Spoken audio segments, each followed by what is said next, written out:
Hi everyone, my name is Vincenzo Berghella. Welcome once again to another AJOG MFM live session. Again, I'm here with my good friend Mhatre. Hi everyone, nice to see you. I'm Mhatre. I am a maternal fetal medicine attending at Tufts Medical Center, and I'm the director of the MFM Fellowship Program. Thanks so much for joining us. For those of you who are not familiar with our format, what we do is we go through the past issue and we select our top articles that we want to highlight today. Here is the list of them right here. What we try to do is select articles that have a robust study design and also are papers that are going to impact counseling or management of pregnant patients. And we want to have it apply to not only our MFM colleagues, but also to everyone who's caring for a pregnant patient. So our OBGYN generalists, midwives, nurse practitioners, advanced practitioners, family medicine docs. We are using high-level visual abstracts today to kind of summarize the main points of each study, but feel free to read them in detail on the AJOG MFM website. And we're going to get started with Dr. Berghella for our first paper. So the first one is kind of futuristic and so interesting, but it's also the present. Cost effectiveness of exon sequencing and chromosome microarray, CMA, for low-risk pregnancy. It's, again, a cost-effectiveness study model, basically making the case that even in a low-risk pregnancy, so without congenital anomaly or anything like that, if you have a CMA test that is negative, there's still a chance that your exome may come back positive. And, doing the cost on a long time, basically they come up with cost effectiveness. And you showed before, there's an editorial by Dr. Teresa Sparks, one of our deputy editors, a wonderful editorial, making the case that this is really, feasible today, that if you counsel a woman and she understands it, and that this, maybe it's even something that we could consider today, but also making the case that on a normal baby or a normal CMA, if you find an exome change, upon mutation or something, that you really don't know, the variability of expression of that particular disease and the ethical issues of finding something on a normal baby. But I wanted to present this because I think this is something that is going to come up more and more. I remember even in my own family, low-risk women wanting an amnio and everything, in that amnio to be studied, and then truly exome is today's technology. Excellent. The next paper we're going to present is low-dose aspirin use in low-risk nulliparous pregnancies, a systematic review and meta-analysis of randomized controlled trials.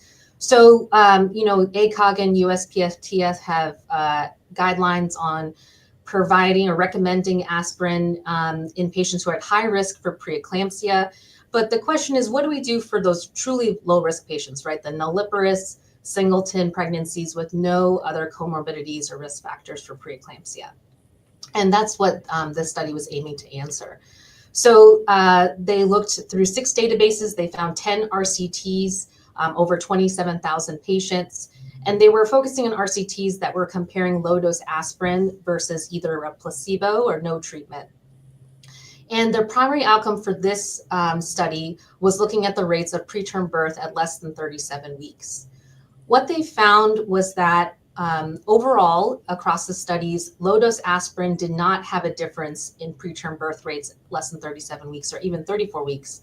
However, what differentiated this paper compared to other meta-analyses in the past is that they really tried to stratify based on the dosing of low-dose aspirin. So they included studies anywhere ranging from 60 to 160 milligrams of aspirin.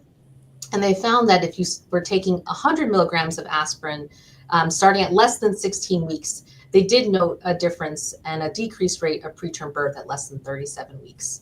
And I think there's a lot of data starting to come out about how the timing and the dose of aspirin may make a difference for our patients. Interestingly, there was no difference, statistically significant difference in the hypertensive disorders of pregnancy, but at least this is suggesting that the 100 milligrams daily of aspirin in a low-risk nulliparous patient who has no other risk factors for preeclampsia may be decreasing the rate of preterm delivery at less than 37 weeks.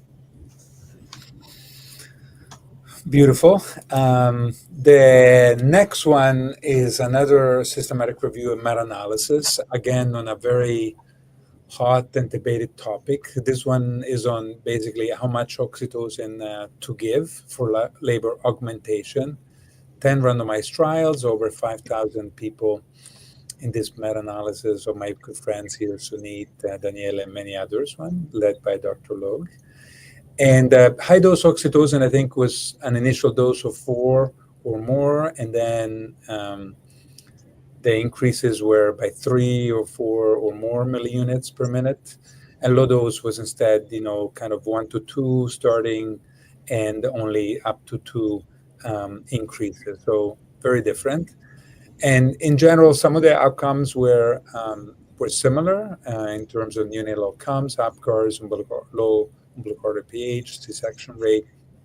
Tachysystole, as you can imagine, was a little bit more with the high-dose oxytocin, but chorioamnionitis was less, probably because there's good data to show that labor goes faster, the more oxytocin you can give safely. So I think that the point here was that oxytocin seems to be safe in general. The tachysystole didn't seem to affect those babies, and maybe associated with some benefit.